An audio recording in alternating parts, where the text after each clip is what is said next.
Hola, buenos días, buenas tardes o buenas noches, dependiendo del momento en el que estén viendo este video. Hoy les voy a presentar la clase número 6, la cual hemos titulado Alcances de la psicopedagogía en el ámbito forense. Para comenzar con esta clase vamos a retomar algunos de los contenidos trabajados en la clase anterior, en donde se han abordado los niveles de pobreza infantil, con porcentajes altos en la actualidad. Se ha trabajado sobre el concepto de pobreza y su relación con la educación. Se han abordado las influencias de la pobreza sobre la cognición y se ha remarcado la importancia de estas problemáticas y se ha pensado hacia dónde orientar y transformar el trabajo dentro del aula. También se abordó la obligatoriedad de la educación secundaria y la modalidad de enseñanza a partir de la diversidad. Se propusieron ideas inclusivas desde la particularidad de cada individuo. Se pensó en renovar la educación con el fin de despertar el deseo de cada joven por estar en la escuela. Ahora bien, para continuar retomando estos contenidos, les he dejado al comienzo de la clase número 6 dentro del blog un relato narrativo anónimo, el cual se titula Releyéndonos, el cual tiene algunas preguntas para que puedan resolver.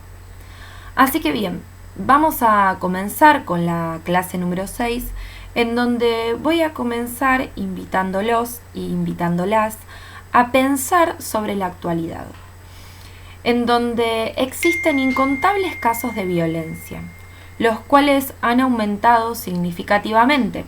Los jóvenes de hoy se ven atravesados por varias problemáticas relacionadas con la violencia social y doméstica, con las adicciones, con la delincuencia, con los abusos. Ahora, sobre estos contextos de vulnerabilidad social, la intervención psicopedagógica puede aportar su mirada y abarcar desde los conocimientos en el desarrollo psíquico y neuropsicológico del sujeto, y además con elementos que se relacionen directamente con el aprendizaje y con las dificultades en los mismos. Gracias a la mirada del psicopedagogo y de la psicopedagoga dentro del ámbito escolar, puede ser de gran ayuda para prevenir, para detectar o para intervenir en estas problemáticas. En lo que respecta a la psicopedagogía forense, vale aclarar que forense refiere a los profesionales, a todos, que participan del proceso judicial. El texto el cual les traigo hoy para esta clase tiene el objetivo de contarles cuáles son las incumbencias y las tareas del psicopedagogo y la psicopedagoga en el ámbito forense, y con ello poder relacionarlo en el ámbito de la educación secundaria con el objetivo de abordar las diferentes problemáticas existentes en los contextos de riesgo y con ello las posibilidades de intervención. Hoy en día, y en comparación a diferentes estadísticas, la pobreza en Argentina ha aumentado a pasos agigantados. Los jóvenes vulnerables y excluidos presentan mayores probabilidades de tener conflictos legales. Nuestra sociedad presenta violencia, presenta estigmatización, presenta prejuicios y discriminación hacia un determinado sector social, que son los grupos más pobres. Esta división de clases y de marginación que se va a dar en nuestra sociedad, que se da en nuestra sociedad la cual está sumergida en un sistema tan alienante y perverso que deriva de las políticas neoliberales aplicadas. Dentro de esta lógica de estigmatización social, podemos enmarcar el proceso relacionado con la universalización de las políticas punitivas, de las políticas castigadoras. Podemos sostener que estas estrategias no tienen la intención de combatir el delito como el de luchar contra la masa de pobres y excluidos que ha arrojado el orden económico neoliberal. Lo que se pide es severidad en el castigo, justificándolo como la única solución posible frente al destino irreversible e inevitable. Estos jóvenes son irrecuperables Y hoy no hay lugar en la sociedad para ellos. La cárcel o las instituciones aparecen como los únicos espacios posibles, identificando a estos jóvenes con problemas sociales, económicos, educativos, laborales, con acusados por la policía en conflictos con la ley, que son perseguidos inclusive con más rudeza y recursos que los sospechosos relacionados con otros delitos tipificados por el Código Penal. En muchas ocasiones son penalizados y judicializados comportamientos que pueden superarse con intervenciones sociales. Llevar detenido por portación de rostro a un joven que no hizo nada serio es un caso extremo de criminalización. Ahora bien, para pensar en esto que les estoy contando, les traje una estrofa, el estribillo de una canción de La Mona Jiménez, la cual se titula Por portación de rostro, que dice así: una noche oscura al salir del colegio, iba camino a casa en medio del silencio, una luz en sus ojos encandila su rostro y una voz a lo lejos, un móvil policial. Detenido, a mi casa voy, detenido. Yo vengo a estudiar, detenido. Escúcheme, oficial, ¿por qué motivo me quiere arrestar si no hice nada mal? Los invito a pausar el video y pensar sobre el estribillo de esta canción. Ahora bien, los miedos son problemas políticos. La instrumentalización de los miedos es uno de los principales dispositivos de disciplinamiento social. Se trata de una estrategia de despolitización que no requiere de medidas represivas, salvo para ejemplificar la ausencia de alternativas. La ideología neoliberal se monta sobre estas estructuras o dispositivos de los miedos.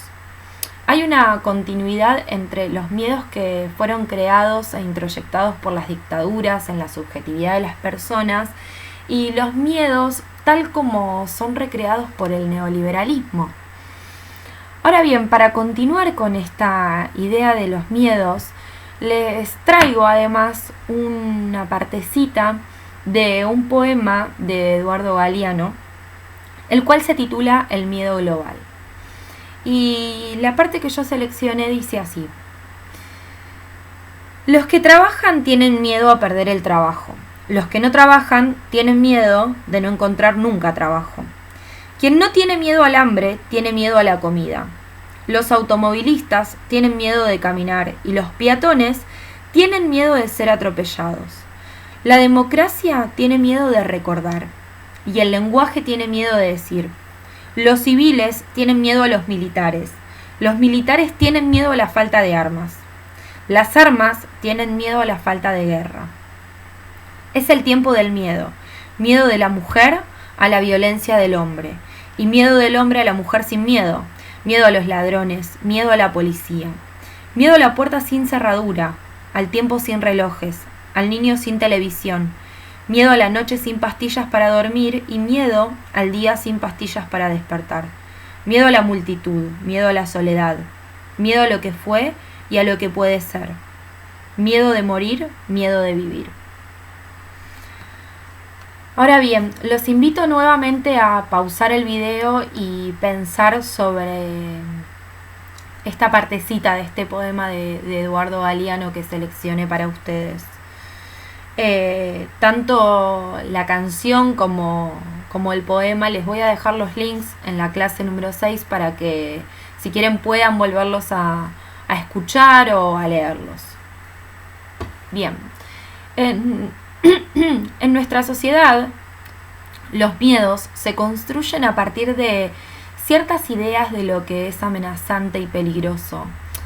Se desarrolla un proceso que en gran parte es inconsciente de construcción de sujetos que personifican esta peligrosidad, como el identikit del sospechoso, como por ejemplo el pibe o la piba que tiene gorritas, zapatillas deportivas. Estos miedos, por lo tanto, se aprenden en el proceso de sociabilización. Y es durante el aprendizaje que se configuran mecanismos de confianza y desconfianza que resultan básicos en la constitución de subjetividades. Estos fenómenos están ligados a la construcción social del miedo, a los crecientes procesos de individualización y fragmentación social, a las políticas públicas vinculadas al exceso de control y represión de determinados sectores sociales.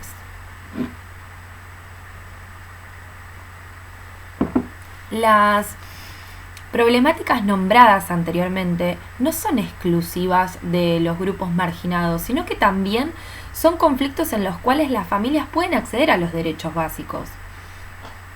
Las situaciones de violencia familiar, las adicciones, los abandonos, las negligencias, los maltratos en sus diversas formas, los abusos sexuales como la violación de los derechos humanos, impactan fuertemente en la capacidad de aprender y en las posibilidades de poder acceder a los espacios reales de construcción de conocimiento. Por eso es importante tener en cuenta que la violencia no debe ser encarada como una problemática particular de cada familia, sino que este hecho, que afecta a algunas familias, debe ser abordado como una problemática social. Las situaciones sociales de riesgo, las crisis familiares, el déficit que hay en las redes sociales y en la contención son factores que influyen en la producción de violencia familiar.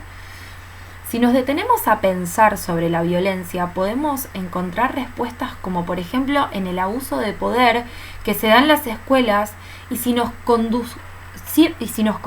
más dentro de las familias, en el poder por ejemplo que se ejerce en las funciones parentales, en mayor nivel en el género masculino. Esta es una cuestión histórica donde el padre puede transformar un hogar en un ejercicio diario de dominación y desigualdad. Ahora pensemos, un joven que se cría en un ámbito así, puede tener probabilidades de repetir estos patrones de maltrato y extremo control.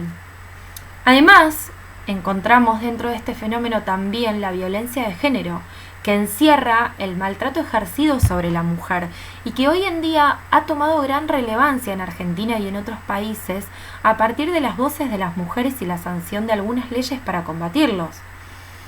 En los maltratos hacia los adolescentes que suceden dentro de las familias, los jóvenes pueden presentar severos trastornos en la conducta, en la autoestima, en la sensación de desamparo, en la carencia de afecto, y esto afecta sobre el aprendizaje. Los abusos sexuales también implican abuso de poder. Muchas veces estas situaciones ocurren en edades muy tempranas y continúan pasando en la adolescencia. Es importante por eso poder escuchar a estos jóvenes porque pueden brindar testimonios de manera acertada que les permitan contar con sus propias palabras lo que realmente les pasó. Aquí la entrevista, el juego y el dibujo pueden aportar datos muy útiles sobre estos casos. Las adicciones también son otras problemáticas que pueden aparecer en los contextos de riesgo, tanto en los adolescentes como en sus familias. Por ello, los psicopedagogos y psicopedagogas tienen que estar nutridos de elementos que le permitan afrontar este tipo de violencias que son muy altas. La droga, la delincuencia, la violencia son sumamente perjudiciales para estos jóvenes. En muchas ocasiones estos sujetos viven en comunidades en medio del mercado de drogas donde está presente la delincuencia y la violencia. La violencia que afecta a algunas familias y comunidades no es puramente consecuencia del abuso y del tráfico ilegal de drogas, sino que también puede reflejar una cultura de violencia en donde están muy arraigadas estas cuestiones. Estas comunidades que también pueden tener otros orígenes. No debemos perder de vista aquí y pensar que muchas veces existe una relación prejuiciosa entre violencia, entre pobreza y delincuencia. Y con ello debemos evitar que los jóvenes con pocos recursos sean estigmatizados, adjudicándoles de manera global la condición de delincuencia. Por concluyente, si bien gran parte de los adolescentes delincuentes provienen de sectores pobres, no es la pobreza la que determina la delincuencia, sino que esto es resultado de varios factores, que son psicológicos, sociales y culturales. Los psicopedagogos y psicopedagogas dentro de las escuelas secundarias pueden intervenir y responder a estas problemáticas. Desde su formación integral, podemos ser capaces de comprender situaciones complejas que van desde la vinculación de los jóvenes con sus progenitores hasta estos casos de abuso o delincuencia. La necesidad de nuestra intervención radica en que los jóvenes tienen derecho a acceder a la educación y aprender desde sus singularidades y desde sus problemáticas que los atraviesan, brindándoles herramientas idóneas necesarias para poder vencer estas barreras. Es importante por eso conocer cuáles son las causas de las problemáticas que los atraviesan y poder comprenderlas sin estigmatizar, es decir, sin anteponer prejuicios que nos lleven a un mal diagnóstico.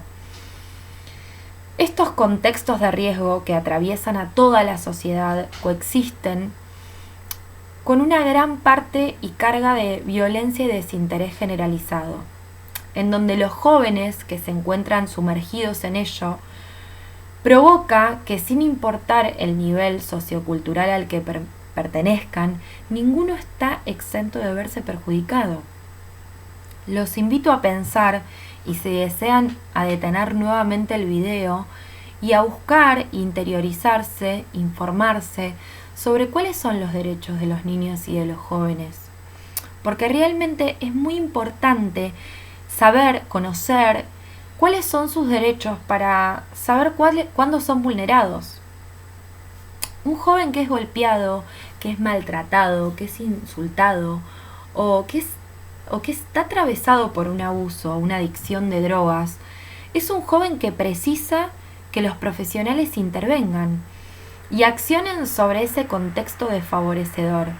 Pero también un padre o una madre que no sabe cómo cuidar a sus hijos sin maltratarlo necesita que se le llame la atención cuando todavía es posible. Tener conocimiento sobre las leyes que rigen en la práctica es también muy importante y necesario si se quiere realizar un trabajo óptimo respetando el derecho de las personas involucradas. Las normas vigentes pueden variar con el paso de nuevas legislaciones. Por eso es importante estar constantemente actualizados y formándonos complementariamente. Es importante ir ampliando la información sobre las problemáticas recurrentes para poder abordar cada caso de manera precisa. En el ámbito escolar, el labor del psicopedagogo está orientado a atender la individualidad del alumno que forma parte de esa institución, el seguimiento en sus procesos y sus modalidades de aprendizaje, a las características de los vínculos que establece con el objeto del aprendizaje, con el docente, con el grupo de pares y a la atención de las subjetividades y posibilidades que ese adolescente posee. Se puede decir entonces que la pertinencia del quehacer del psicopedagogo y psicopedagoga dentro del ámbito institucional se sitúa en la prevención primaria y secundaria, acompañando y evaluando los procesos de aprendizaje para evitar la aparición de dificultades de dicha índole y elaborar recursos y estrategias de intervención para la acción. Posiblemente en la escuela se van a presentar, como he dicho anteriormente, variadas problemáticas que están vinculadas a la historia familiar y personal de esos sujetos. Razón por la cual el abordaje del psicopedagogo y la psicopedagoga se encuentra en permanente búsqueda. Va a requerir que se encuentre en permanente análisis, reflexión e intercambio con muchos otros actores, tanto fuera como dentro del ámbito de la institución educativa. ¿Por qué? Porque puede ser muy propicia la mirada de otras disciplinas ante problemáticas específicas. Podemos tomar las diferentes miradas y herramientas y estrategias y van a complementar en nuestro labor, van a enriquecerlo y van a ser inclusive hasta que nos podamos interrogar sobre nuestras prácticas. Además, es probable que al insertarnos en una institución nos encontremos con demandas y necesidades que van a ser explicitadas por el equipo directivo, por ejemplo, y que a las cuales nosotros y nosotras como psicopedagogos y psicopedagogos vamos a intentar intervenir y vamos a intentar atender. Ahora, también puede pasar, y en buena hora si esto ocurre, que con el paso del tiempo, con nuestras observaciones, se nos muestren otras necesidades y problemáticas que puedan o no coincidir con las planteadas. Ahora, cuando se genera una demanda real, es importante que nosotros y nosotras podamos orientar el trabajo y que la institución sea capaz de apropiarse de esa demanda, de manera de que podamos contribuir a un abordaje íntegro que posibilite un verdadero cambio en la institución. Bien, para concluir con esta clase, la clase número 6, les voy a dejar una actividad en la cual les dejo una nota que se titula Injustificables ausencias del Estado frente a la escala de violencia adolescente. Es una nota que me gustó muchísimo, es una nota anónima, la cual les voy a dejar algunas preguntas que se relacionan con algunas ideas y problemáticas que los invito a resolver y en los cuales esperamos que se encuentren sus respuestas y las podamos compartir entre todos y todas. Así que bueno, aquí ha concluido la clase número 6, espero que les haya gustado, nos estamos encontrando nuevamente. Así que bueno, les mando un beso enorme.